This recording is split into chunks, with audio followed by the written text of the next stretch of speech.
বাপ মেয়ে মিলে কি এত গল্প করছো শুনি? না গো, তেমন কোনো গল্প না। বলছে ঈদে ওর নতুন জামা দেওয়া লাগবে। গতকালও আমার কাছে ওই একই বায়না ধরলো। আমি ওকে কত করে বোঝালাম যে তোর বাবার হাতের অবস্থা ভালো না, কাজ কাম নেই, কোত্থেকে দেবে। তাও আবার তোমার কাছে বায়না ধরেছে। তুমি চুপ করো তো। ও আমার একমাত্র ছোট মেয়ে। ওকে কিছু না দিতে পারলে হয়? আমি গিয়ে দেখি জমিদারের কাছ থেকে কিছু ধার নিতে পারি কিনা।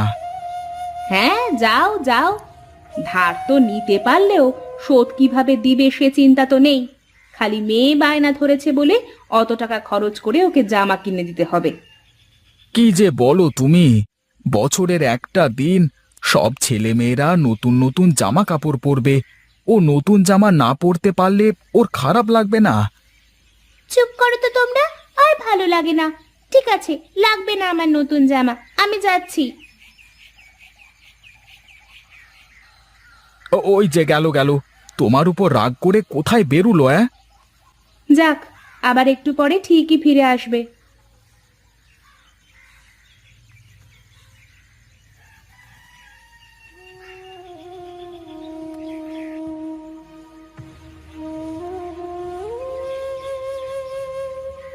কিরে ছুটকি, এখানে এভাবে মন খারাপ করে বসে আছিস কেন? আজ যে খেলতেও আসলি না। না রে, আজ ভালো লাগছিল না, তাই আসিনি। কি হয়েছে, মন খারাপ তোর?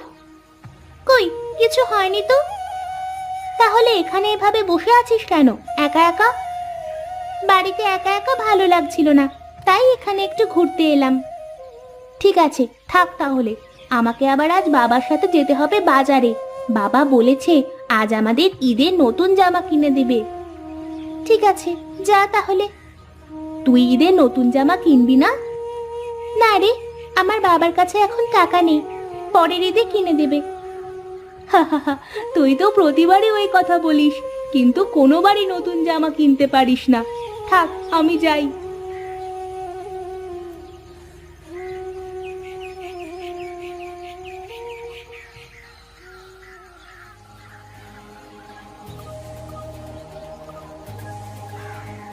ওইখানে কি ও অমন চকচক করছে? গিয়ে দেখি তো কি। এ কি? এ তো একটা লিচুর চারা, কিন্তু এটা এভাবে চকচক করছে কেন? যাই হোক বাবা, এটা নিয়ে গিয়ে আমার বাড়িতে পুঁতে রাখি, যা হয় হবে।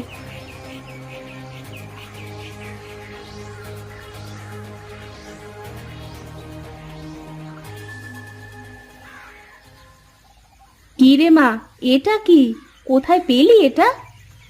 নদী থেকে বাড়ি ফেরার পথে একটা লিচু গাছের তলায় লিচুর চারাটা পেলাম। কিন্তু দেখো মা, এটা এভাবে চকচক করছে কেন? তার আমি কিভাবে বলবো রে মা। চারাটা দেখে খুব সুন্দর মনে হচ্ছে। যা, উঠানের এক কোণায় লাগিয়ে দে। চারাটা বড় হলেই বোঝা যাবে চারাটা কেন এত চকচক করছে। ঠিক আছে, আমি এক্ষুনি লাগাচ্ছি।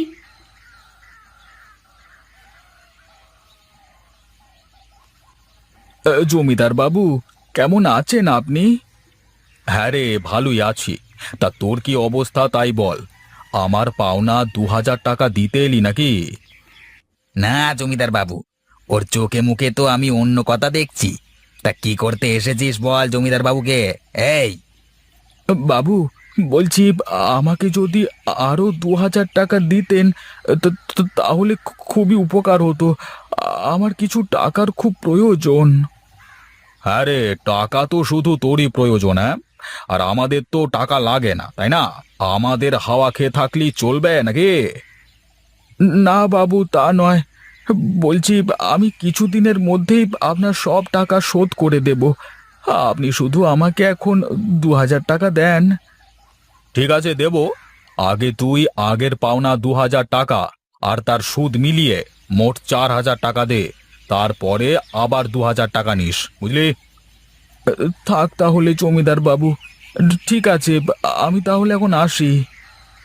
আসি বললে কি আর হয় রে?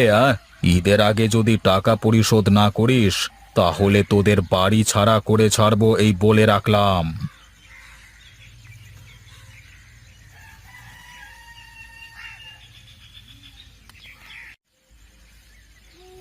গো, তোমার এত মন খারাপ কেন? জমিদার বাবুর কাছ থেকে টাকা পাওনি, এতে এত মন খারাপের কি আছে? তা নয় গিন্নি, টাকার জন্য গিয়ে তো আর এক বিপদে পড়ে গেলাম। কেন গো, কি হয়েছে আবার? কোনো সমস্যা? জমিদার বাবু আগের যেই 2000 টাকা পেত, ওটাই এখন সুদে বেড়ে 4000 হয়েছে। বলেছে এই টাকা ঈদের আগে শোধ না করতে পারলে আমাদের বাড়ি ছাড়া করে দেবে। কি? ওগো, এবার তাহলে কি হবে আমাদের? ঈদের আগে এতগুলো টাকা তুমি কোথায় পাবে? সেই চিন্তাই তো করছি গো গিন্নি। ঈদের আগে মেয়েকে একটা জামাও কিনে দিতে পারলাম না, আবার এদিকে জমিদার বাবুর বাড়ি ছাড়ার হুমকি। কি যে করি এখন। ঠিক আছে, থাকো তুমি, আমি বাজারের দিকে যাই, দেখি গিয়ে কোনো কাজ পাই নাকি। মুখে কিছু দিয়ে যাও, এভাবে খালি পেটে আর কতক্ষণ থাকবে? না গিন্নি, এরপরে আর আমার পেটে ভাত যাবে না। বাজারের দিকে গিয়ে যদি একটা কাজ পাই তাহলে চাল ডাল নিয়ে আসা যাবে। থাকো তুমি, আমি আসি।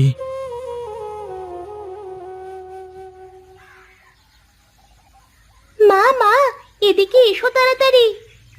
হ্যাঁ রে, আসছি। কেন রে, কি হয়েছে? এত ডাকাডাকি করছিস কেন?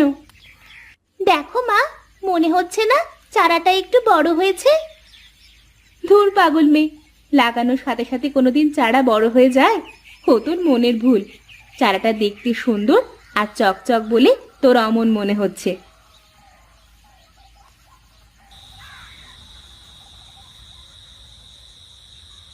তোর বাবা সে কখন গেছে বাজারে কাজ খুঁজতে, কাজ পেলো কিনা কে জানে। আর এতক্ষণে তো ফিরে আসার কথা, এখনো তো এলো না। ওই দেখো মা, বাবা চলে এসেছে। না গো গিন্নি, কোথাও খুঁজে একটা কাজও পেলাম না বাজারে। ঠিক মতো বাজার করে খাওয়া টাকাও হয় না, আবার সামনে ঈদ। কি দিয়ে যে কি করব বুঝতে পারছি না।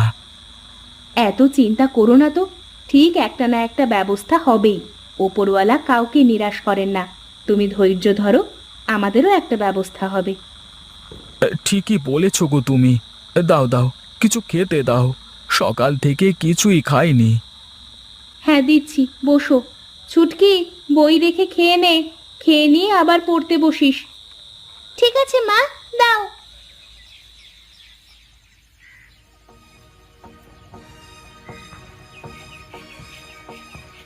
মা, ও মা, বাবা, এদিকে এসো, তোমরা বাইরে এসো। কি রে ছুটকি, সকাল সকাল এত ডাকছিস কেন? এই দেখো মা, কি হয়েছে। এ কি রে, এ তো দেখছি লাল টকটকে লিচু পেকে পেকে ধরে রয়েছে। এক রাতের মধ্যে এ হলো কিভাবে? এ আবার আমার চোখে কি দেখছি আমি?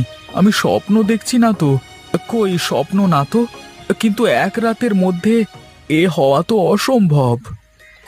অসম্ভব কিছুই না, ওপরওয়ালা আমাদের ওপর রহম করেছে, তাই তো এসব হয়েছে। ঠিকই বলেছ গো তুমি। দেখি একটা লিচু খেয়ে দেখি সত্যি নাকি। হ্যাঁ, এ তো সত্যি। আর কি সুস্বাদু লিচু গো। এই অমৌসুমী লিচু বাজারে বিক্রি করলে তো অনেক টাকা পাওয়া যাবে। হ্যাঁ গো, আমি বলেছিলাম না একটা ব্যবস্থা হবেই। দেখলে তো, আমার কথা ঠিক হলো। নাও, এবার যাও, কিছু লিচু বাজারে বিক্রি করে এসো। হ্যাঁ হ্যাঁ, যাচ্ছি যাচ্ছি। আর এসব হলোই তো আমার মেয়ে ছুটকির জন্য। বাবা, এবার আমার জন্য নতুন জামা আনবে তো? হ্যাঁ রে মা, এবার তোর জন্য অনেকগুলো নতুন জামা কিনে আনবো। কিরে গোপাল, এখন আবার কাজ কাম ছেড়ে নিজের ব্যবসা শুরু করলি নাকি? হ্যাঁ গো, কাজ কাম তো আর কিছু নেই। লিচু বিক্রি করে যদি পেট চলে তাহলে তো ভালোই হবে। আরে লিচু ভালো হবে তো, তা কত করে বিক্রি করছিস? হ্যাঁ গো, খুব সুস্বাদু। বিশ্বাস না হয় একটা মুখে নিয়ে দেখো। উম, উম, আহ কি সুস্বাদু লিচু রে। এমন লিচু তো আমি বাপের জন্মে খাইনি। জানিস নিবি, আমাকে 100টা লিচু দে দেখি। ঠিক আছে, এই নাও। আর 100 টাকা দিলেই হবে। কি রে, এত স্বাদের লিচু এত সস্তায়? তাহলে আমাকে আরো 100টা দিয়ে দে। আর এই ধর 200 টাকা। কি বলিস রে? তাহলে তো যে করি হোক ওর লিচু গাছটা আমাদের জব্দ করতেই হবে। সব গিয়ে দেখে আয় কি অবস্থা। এই ঠিক আছে, চলুন বাবু। কিরে গোপাল, কি অবস্থা? শুনলাম খুব নাকি ব্যবসা করছিস। এই তো বাবু, কোনো মতে চলছে দিন, আপনাদের দোয়ায়।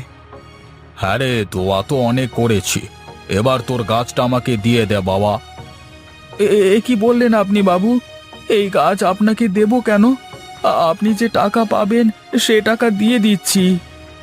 না না, এখন আর এসব বললে তো হবে না বাবা। আরে টাকা দেওয়ার কথা ছিল অনেক আগেই। সে দিন তো অনেক আগেই পেরিয়ে গেছে। তোর আর কোনো কথাতে কাজ হবে না। দয়া করে আপনি আমারই সর্বনাশ করবেন না। আমি আপনার সব পাওনা টাকা শোধ করে দিচ্ছি। হয় এখন তোর গাছটা দিবি, না হয় তোর এই ছোট মেয়ে ছুটকিকে আমি তুলে নিয়ে যাচ্ছি। যতদিন গাছটি আমাকে না দিবি ততদিন তোর মেয়ে আমার কাছেই থাকবে। এই কানাই, ওই মেয়েটাকে নিয়ে চলে আয়। ওরে বাবা রে, ও মরে গেলাম রে, বাঁচাও বাঁচাও। ওরে বাবা রে, মরে গেলাম রে, ওরে মরে গেলাম রে বাবা। তোমাকে অনেক ধন্যবাদ লিচু গাছ। তুমি আমার মেয়েকে বাঁচিয়েছো, আর আমাদেরও বাঁচিয়েছো। তুমি ভালো থেকো আর আমাদেরও ভালো রেখো।